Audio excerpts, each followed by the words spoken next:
Hey guys, welcome back. Hope you're having a good day. Had a good weekend. It is Monday, July 18th. Sub up, like up, comment down. Happy money sticks around. We're going to look at GME. We're going to look at SPY. We're going to look at the options. We have a Twitter at HappyMoneyYT, as well as a Discord server. Link for that's in the description. Our Dingleberry's fruit. I think Ryan Cohen is talking about the pieces of crap, the last few pieces of crap that are just hanging on to GME that are about to get cleaned up.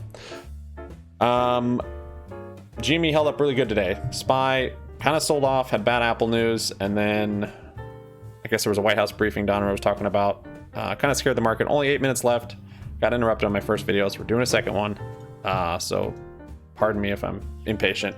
On the hourly here, setting up a nice cup and handle actually. And then this morning I was concerned because it was right at that shoulder of this head and shoulders, and thinking if it doesn't rally, we're gonna, we have a head and shoulders on our hands for the hourly at least. But didn't do it, rallied, and have stayed super strong compared to SPY. Look at that, it's beautiful.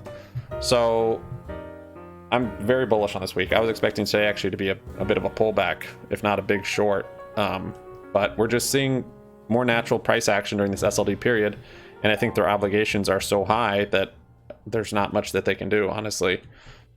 Are we going to see a big rug pull since it's been overly bullish when it typically isn't, like Friday being bullish and now Monday?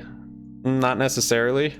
I think it's just the obligations and that SLD, because they've had 2 months of basically building up and this pressure building. So I'm not thinking that yet. I'm going to be following the TA more or less, but TA looks very good. We've got a weekly bull flag here, the biggest weekly bull flag GME's ever had, with a bullish MACD, which we've never had this long on the week in that bull flag formation. Had a little bull flag back here, only lasted 3 weeks, then sold off. Really nothing of any merit like we've seen here. This is crazy. On the daily candles, we crossed over the 200 moving average, that blue line right there, opened and closed over it, didn't even wick below it. We haven't seen that since back here. It was on a red day. But yeah, this one, since November.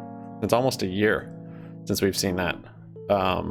So that's a big indicator, big momentum indicator for swing traders, investors.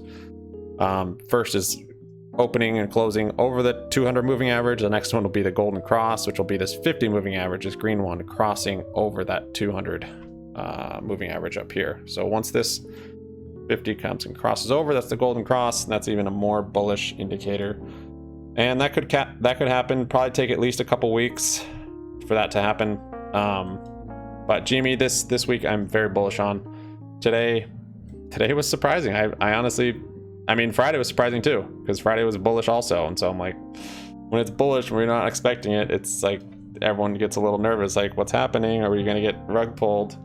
And that could happen, but I'm not seeing that that's happening yet. I think there's just a lot of obligations and they're in SLD. So until there's something different that changes, until that borrow fee dumps, whatever indicators you're using, then I think we're good. I think we're on. I think this week could be huge. What happens the week after and the week after that, no one really knows. It may or may not happen like a Tesla. See, we're still at 34%. Came down a little bit today, but still plenty lofty. Just kind of hanging out, flattening out. Tesla kind of sold off after. I don't know if they offered shares or not, but after their split, they sold off a couple days, like 4 or 5 days, and then I think 2x'd again from there. Tesla is traded more naturally. The retail orders on Tesla go to the lit exchange for the most part. It's not suppressed and manipulated like GameStop, so it's going to move differently than GameStop does. So to say it's going to move like Tesla, not necessarily. So far we haven't seen that. It's moved good, and we've done well. Tesla doubled by the time it split. So we haven't seen that. We're just seeing the same market maker and short hedge funds obligations being met. We haven't seen anything as far as I can tell. Maybe a little bit, but mostly nothing of this price action we've seen since the announcement of the split has been, oh, okay, this is split. This is all these people buying in. This is all FOMO. For one, because we don't see that. 95% of our orders don't even go to lit exchange. So we're probably not really going to see that until there's a problem with the shorts. So we're just seeing the normal, happy-go-lucky cycle coming around the mountain when she comes, and we're coming up to it. So yeah, as far as price action after, might come down a little bit. I'm gonna just follow that momentum and the TA, and it's looking very good on weekly, very good on the daily. Crossing that 200 is big. Got about 3 minutes left here. SPY's bouncing a little bit. GME just held up so well to SPY, it was crazy today. Yeah, so I was trying to position more today, hoping it was going to be a dump, but can't even do it. Got this nice cup and handle setting up, and this week, I mean, I'm very bullish on this week, but maybe it'll be pushed down till next week. I'm not sure. I don't see it going on too much longer. Volume's increasing today though, very good. We've got 2.6 million with 3 minutes left, so more than yesterday. I think next move up will be kind of 160, and then 175, and I think we're going to be hitting that 200 pretty quick. So we've got our shares on here. I am full bull. If we start to see stuff change, start to see signs of rug pull, I will take profits, reposition, etc. Got our shares on here and our little leap, and then I did buy into some weeklies today and some for let's see, next Friday, I think. I actually closed out of stuff this morning too, just expecting us to have a red day. So up here I took profits on weeklies.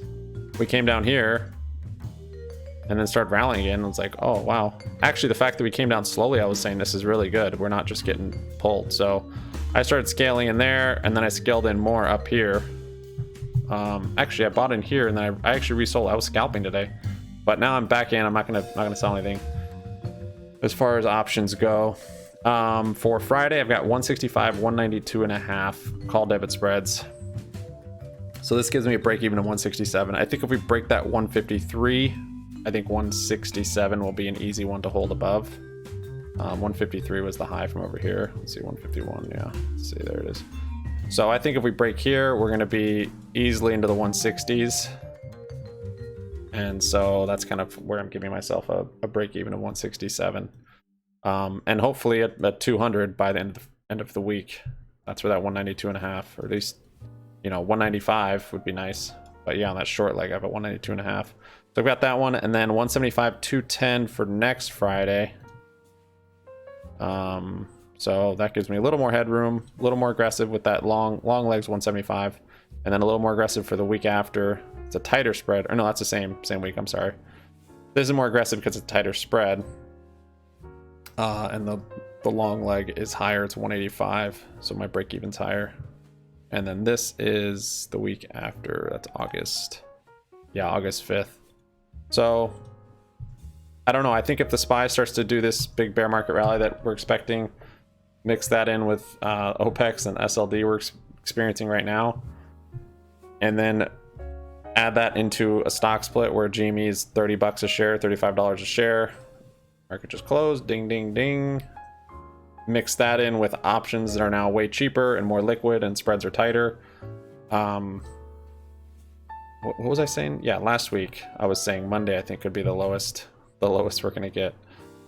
I was thinking that even for this Monday too, but definitely for last Monday that was the case. That was the 11th.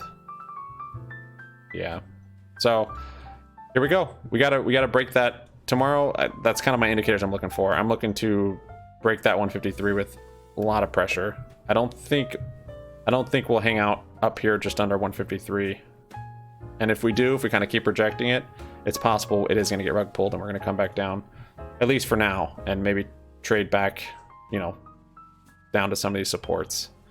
So, and even today I was kind of surprised by this price action. It's bullish for sure. And the fact that it held up strong is even more bullish. So I'm thinking the upsides are going to be much bigger. My price target for 200 or whatever, that might be very conservative. We might be looking to fill gaps up here at the 280, 350. We might be testing stuff we haven't seen in almost 2 years. A year, I don't even know how long it's been. Been a long freaking time. That's what I got for you guys. We'll see you on Discord. Peace out.